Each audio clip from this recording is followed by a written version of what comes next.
विश्व पब्लिक स्कूलच्या माध्यमातून अत्यंत चांगलं आणि विद्यार्थ्यांच्या कलागुणांना वाव देणारं स्नेह संमेलन आपण अत्यंत चांगल्या पद्धतीनं संपन्न केलेलं आहे, का सांगाल?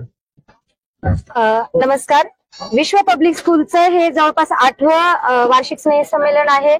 मुळातच वार्षिक स्नेह संमेलन घेण्यामागचा हेतूच हा असतो की मुलांमधील विविध कला कौशल्य आणि कलागुणांना वाव मिळावा. त्यांच्यातली जी सुप्त काही कलागुण आहेत त्याच्यामुळे वार्षिक स्नेह संमेलनाच्या निमित्ताने मुलांमधला आत्मविश्वास, त्यांच्यातली लीडरशिप आणि एकमेकांना सहकार्य करण्याची जी भावना असते, कोऑपरेशनची, तर या सर्व गोष्टींचा विकास होतो.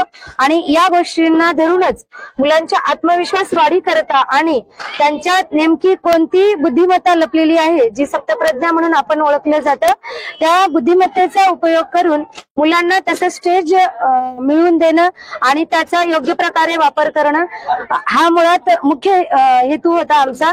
आणि आमच्या हेतूला धरूनच सर्व पालकांनी आणि विद्यार्थ्यांनी अगदी उत्स्फूर्तपणे, खरं तर आमची शाळा अगदी चिमुकल्या मुलांची शाळा आहे. पूर्व प्राथमिक आणि प्राथमिक, जवळपास नर्सरी 3 वर्ष वयाच्या मुलांपासून ते अगदी 10-11 वर्षापर्यंतचीच मुलं आहेत. परंतु कुठल्याही अगदी 10वी पर्यंतच्या मुलांना लाजवेल असा आजचा आमचा परफॉर्मन्स होता. आणि एकंदरीतच मुलांचं मंचावरचं जे वागणं होतं एकदम कॉन्फिडेंटली, पूर्ण कार्यक्रमाचं सूत्रसंचालन हे त्या वर्गाच्या विद्यार्थ्यांनीच केलं, हे खूप विशेष आहे. मुळात शिक्षक हा केवळ निमित्त असतो. मुलं ही उपजतच खूप बुद्धिमान असतात. त्यांच्यातल्या आहेत त्या कलागुणांना वाव देणं, त्याला आकार देणं हे केवळ आमच्या हातात आहे. आणि आम्ही आमच्या परीनं खूप प्रयत्न करत आहोत आणि ते होत आहे, याचा मला खूप आनंद वाटतो. खरं तर यामध्ये सामाजिक विषयाच्या अनुषंगाने सुद्धा पण समाजामध्ये जे काही विषय आहेत त्यांना बदल करण्यासाठी, परिवर्तन करण्याची भूमिका आपल्या स्नेह संमेलनाच्या माध्यमातून झाली, काय सांगाल? मुळातच विश्व पब्लिक स्कूल हे एक एक्सपेरिमेंटल स्कूल आहे, जिथे क्रिएटिव्ह लर्निंग विथ हॅपीनेस असं आहे. आणि शाळा हे समाजाचं एक लघु रूप आहे. तर समाज आणि शाळा या 2 गोष्टी वेगळ्या असू शकत नाहीत. शेतकऱ्यांची मुलं आपल्या शाळेमध्ये आहेत.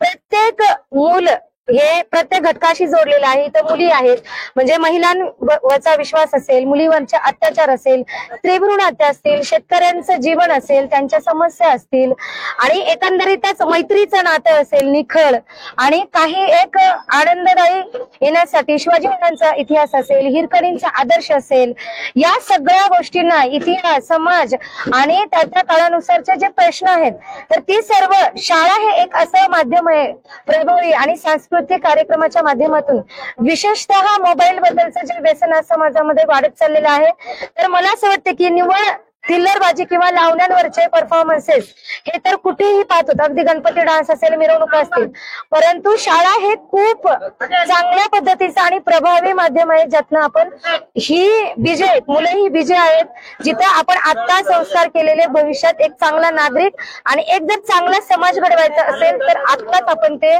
पाऊल उचलू शकतो. एकदम मोठी झाल्यानंतर आपल्याला ते करता येत नाही. आणि म्हणूनच माझा प्रयत्न नेहमीच असतो की या सगळ्या घटकांना धरून वेगवेगळ्या प्रश्नांना घेऊनच आपण पुढे प्रवास करावा, जेणेकरून माझी मुलं या भारताच्या उज्ज्वल भविष्यासाठी एक चांगला आणि प्रभावित नागरिक तयार होतील.